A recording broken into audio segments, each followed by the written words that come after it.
Hi everyone. तो आप सबका स्वागत है मेरे चैनल डिवाइन मैथ्स 101 में। और आज मैं लेकर आई हूँ क्लास 9th मैथ्स का एक्सरसाइज 6.2 क्वेश्चन नंबर 2 का solution. For that I am going to explain, but उससे पहले मेरी आपसे रिक्वेस्ट है, please like and subscribe my channel.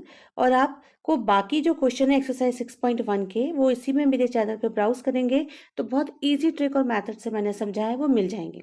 Kindly like and subscribe my channel. चलिए स्टार्ट करते हैं क्वेश्चन नंबर 2। तो सबसे पहले क्वेश्चन 2 समझते हैं कि वो क्या कह रहा है। In the given figure it is given A B is parallel to C D. ठीक है, यहाँ पे देखिए ये ए बी है और ये सी डी, ये दोनों लाइन क्या दे रखी हैं, पैरेलल। सेकेंड स्टेटमेंट उन्होंने हमें दिया है C D is parallel to E F.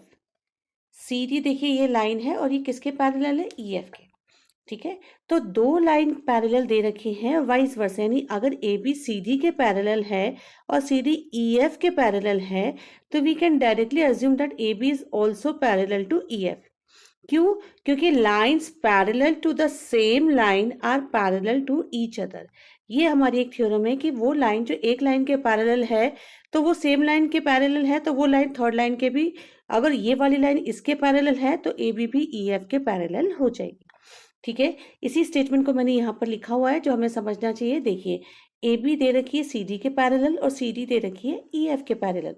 तो ये स्टेटमेंट हमारी बुक में है एनसीईआरटी में कि लाइंस पैरेलल का मैंने सिंबल यूज किया है, parallel to the same line are parallel to each other. यानी अगर ए बी सी डी के पैरेलल है और सी डी ई एफ के पैरेलल है तो we can directly say A B is parallel to E F. I hope आपको ये समझ आया होगा। चलिए अब इससे मैंने ये रिलेशन निकाला है A B is parallel to E F. तो इससे ये ए बी और ई एफ हमारे पास दो लाइंस पैरेलल आ गई और इसमें इन दोनों लाइन में हम वो सारे कॉन्सेप्ट यूज कर सकते हैं जो पैरेलल लाइन के कॉन्सेप्ट होते हैं। ठीक है, तो अब मैं इसे आपको यहाँ पे फोकस करा रही हूँ। ये देखिए ये वाला जो एंगल दिख रहा है ना आपको, ये कौन सा एंगल है आप समझ ही गए होंगे। ये ऑल्टरनेट एंगल है क्योंकि एक इस ट्रांसवर्सल लाइन के इस साइड बना हुआ है और दूसरा ट्रांसवर्सल लाइन के इस साइड बना हुआ है। ठीक है, तो ये ऑल्टरनेट इंटीरियर और दोनों अंदर बने, बाहर नहीं है, इस साइड नहीं है, तो इसलिए इनका नाम क्या है, ऑल्टरनेट इंटीरियर एंगल्स। अगर आपको इन एंगल्स को पहचानने में प्रॉब्लम है तो मैंने एक बहुत अच्छा सा वीडियो इस पे अपलोड किया हुआ है जिसमें मैंने इजी वे में corresponding angles, alternate interior, exterior और सब टाइप के एंगल समझाए हैं, आप उसमें देख सकते हैं। और आप चाहें तो मैं इसमें लिंक शेयर कर दूंगी जिससे आपको उसमें मिल जाएगा और आप इजीली समझ पाएंगे कि कैसे इन एंगल्स को समझा जाता है। ठीक है, तो ये जो एंगल x है वो z के क्या है, ऑल्टरनेट इंटीरियर, यानी whatever the value we will allot to x that is equal to z, और जो z की वैल्यू होगी वही x की वैल्यू। तो यही रिलेशनशिप मैंने यहाँ पे लिखा है, angle x equals to angle z, और लिखा है ऑल्टरनेट इंटीरियर एंगल्स। ठीक है, क्योंकि इस वाली इक्वेशन से हम ये लिख सकते हैं कि जो ए बी सी डी के पैरेलल है, सी डी ई एफ के है, तो ए बी और ई एफ के लाइन पैरेलल है और ये ट्रांसवर्सल का काम तो कर ही रही है लाइन। ठीक है, तो ये ऑल्टरनेट इंटीरियर एंगल्स का पेयर एक इक्वल हो गया। चलिए अब मैं यहाँ पर आपको बता रही हूँ कि मैंने यहाँ पर क्या किया है, एक एंगल यहाँ मैं मार्क करने जा रही हूँ और इस एंगल का नाम मैंने दे दिया है ए। यहाँ मार्क करने से क्या होता है, देखो हमारी बहुत बड़ी प्रॉब्लम सॉल्व हो जाएगी। ये दोनों कौन सा पेयर बन जाएंगे, if two lines intersect at a point then the vertically opposite angle are equal। y और a जो है वो वर्टिकली अपोजिट एंगल्स का पेयर है। दो लाइन कट करी ना, देखिए ये सामने y और a, तो जो y की वैल्यू वही a की होगी और जो a की वैल्यू वही y की होगी। उससे मैं क्या रिलेशनशिप लिख सकती हूँ, मुझे क्या फायदा होगा, मुझे ये फायदा होगा क्योंकि मुझे y/z दे रखा है 3:7, मुझे x और y का रिलेशनशिप नहीं दिया, यहाँ पे y और z का है, तो पहले मुझे y और z से आंसर सॉल्यूशन निकालना है। इस वजह से मुझे यहाँ पे z तक लेकर आना, और y तो ऊपर वाले लाइन के साथ है तो उसको नीचे लाने का तरीका क्या है, मैंने इसको एक इमेजनरी एंगल ले लिया a, तो y और a दोनों इक्वल है, मैंने यहाँ यही बताया। देखिए y and mark angle a as vertically opposite to y on C D पे मैंने मार्क कर दिया। ठीक है, सो एंगल y और एंगल a की वैल्यू इक्वल हो गई तो उसको मैंने इक्वेशन 2 नाम दे दिया। चिल्ड्रन जब भी हम इक्वेशन के नाम देते हैं तो सॉर्ट आउट होता जाता है और हम इजीली आगे उसको कंटिन्यू यूज कर सकते हैं। पूरी स्टेटमेंट ना लिखे, we can use the statement, जैसे मैंने लिखा ना बाय 2 और बाय 1, ऐसे हम कर सकते हैं। ठीक है, तो ये इजी होता है हमें लिखना इस वजह से। तो mark angle A as vertically opposite to Y और मैंने वाई इक्वल्स टू ए लिखा। अब क्योंकि ए और वाई इक्वल है तो मैं एक स्टेटमेंट यूज कर सकती हूँ। देखो अब ए और जेड दोनों एंगल कैसे हैं, they are consecutive interior angles, और शॉर्ट फॉर्म में बोलना चाहिए तो को इंटीरियर एंगल्स बोला जाता है। को वर्ड इसलिए लगा दिया क्योंकि they are lying same side of the transversal, और इनका एंगल का टोटल क्या होता है 180 डिग्री।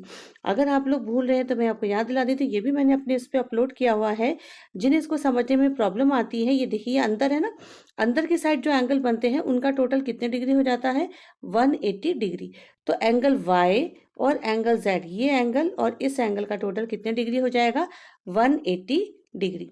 तो यही मैंने यहाँ पे बताया। तो देखिए मैंने कहा वाई और जेड, ए और जेड का टोटल 180 और ए किसके इक्वल है हमने पहले ही बता दिया बाई 2 वाई के। तो अब हमारे पास एक रिलेशनशिप आ गई वाई और जेड में। तो this is the way we have to follow. यहाँ से हमें ये तरीके से इसको लेकर आना, हम डायरेक्ट नहीं लिख सकते, हमें रीजन लिखने चाहिए जिनके हमारे पास मार्क्स होते हैं, नहीं तो मार्क्स कटते हैं। अब मैंने यहाँ पे बाई 2 लिख के बता दिया कि दोनों इक्वल है, बस I can use the relationship. अब मुझे वाई और जेड में एक रिलेशनशिप तो आ गई 180, तो मैंने इन दोनों के बीच के रेशो को मान लिया, लेट्स रेशो इज एक्स। जो रेशो इनके बीच है एक्स मानते हैं, पर अब एक्स नहीं लिया क्योंकि एक्स ऑलरेडी हमारे पास दे रखा है।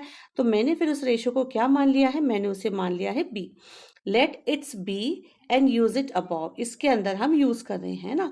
तो हमने देखा उनके एंगल 3b और दूसरा एंगल क्या हो जाएगा 7b। अच्छा, इन दोनों का टोटल इस रिलेशनशिप में वैल्यू रख दी, क्योंकि इनका रेशो है ये, तो मैंने उनकी वैल्यू रख दी।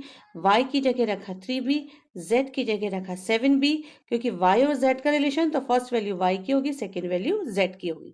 और जिसको भी आप ले रहे हैं b x y, क्योंकि x ऑलरेडी है a b यूज कर लिया, सो आई हैव टेकन b, है ना। तो 3b और 7b का टोटल 180, टोटल आया 10b। तो b की वैल्यू मैंने निकाली है, जो रेशियो इसमें इन्वॉल्व था दैट इज 18 डिग्री।